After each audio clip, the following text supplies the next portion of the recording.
it's Pete, and welcome back to Question Christ. And today I want to start a discussion with a gentleman who sent me a video wanting to start a series of discussions on Scripture, and I'm always up for that. I have a hard time pronouncing his screen name. It's Tanngjostr or something like that. I'm going to call you Tan for now, until you can give me another name that I can call you, a pseudonym or your real name or whatever you'd like to do.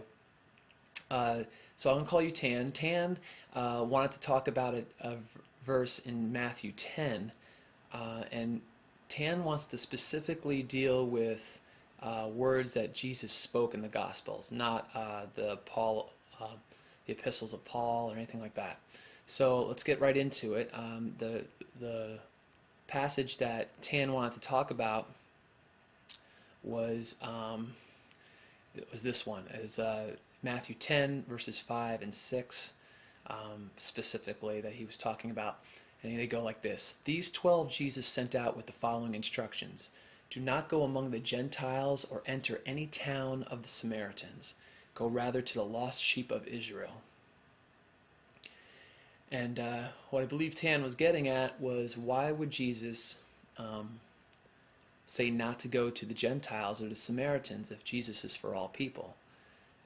The idea being that Jesus was there just for Jews and for the nation of Israel, and that through other spokespeople such as Paul and other people who interpret the Bible, it's turned into this Jesus is for everybody kind of thing, and it's not true.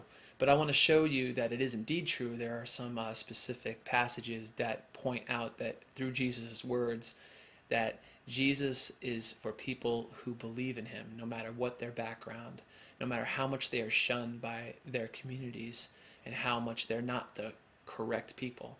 So first one I'd like to go to is just a few passages back in Matthew chapter 8, verses 5 and 13. And this is about the faith of the Roman centurion. So it goes like this. When Jesus had entered Capernaum, a centurion came to him asking for help. Lord, he said, my servant lies at home paralyzed and in terrible suffering. Jesus said to him, I will go and heal him. The centurion replied, Lord, I do not deserve to have you come under my roof, but just say the word and my servant will be healed. For I myself am a man under authority, with soldiers under me. I tell this one, go, and he goes, and that one, come, and he comes. I say to my servant, do this, and he does it. When Jesus heard this, he was astonished, and said to those following him, I tell you the truth, I have not found anyone in Israel with such great faith.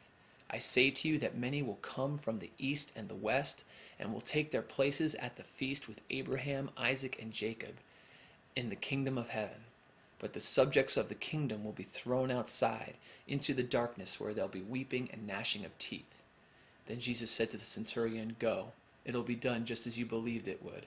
And his servant was healed at that very hour. Now this is like the main passage I'd like to point to. It's very clear. This is a Roman centurion. He's nowhere near being a Jew. And the fact that Jesus says, I say to you that many will come from the east and the west, and will take their places at the feast with Abraham, Isaac, and Jacob in the kingdom of heaven.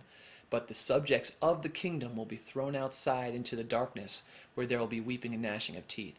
That is very clear that there are people who are not from the nation of Israel, who are not Jews, who have such strong faith, they will see heaven. And right there it says that. And again he says, I tell you the truth, I have not found anyone in Israel with such great faith.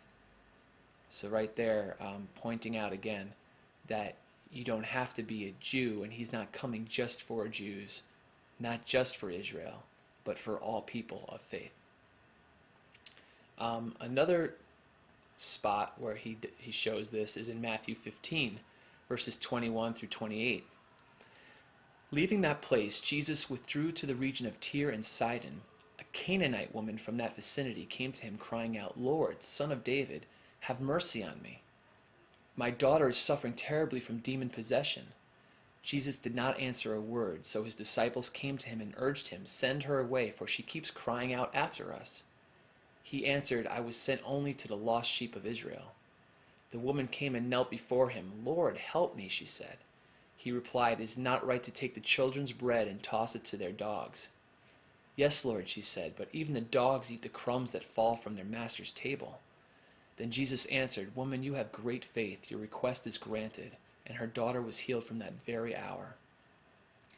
This again showing this Canaanite woman, Jesus is allowing to show that this woman has persistent faith. Okay, he rebukes her a couple times, and she still keeps coming, and he does this, I would argue, because he wants to show these people, his disciples and his followers, who are saying, "Jesus, she's a Canaanite woman. She's like one of our enemies. Tell her to get lost. She doesn't deserve you." But Jesus was showing by, kind of rebuffing her a couple times and her keeping coming to show that she had persistence and faith, and that he grants that. He honors that.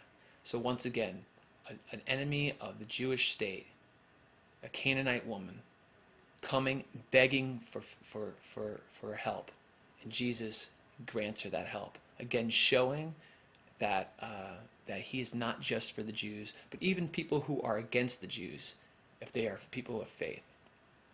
So those are two passages that I think really point out that Jesus was indeed not just for Israel.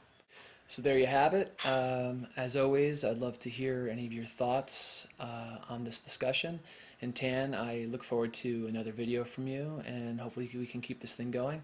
I'd like to thank all the new subscribers who've checked in, and sorry I haven't been making videos very much, but I'll try to keep up with that.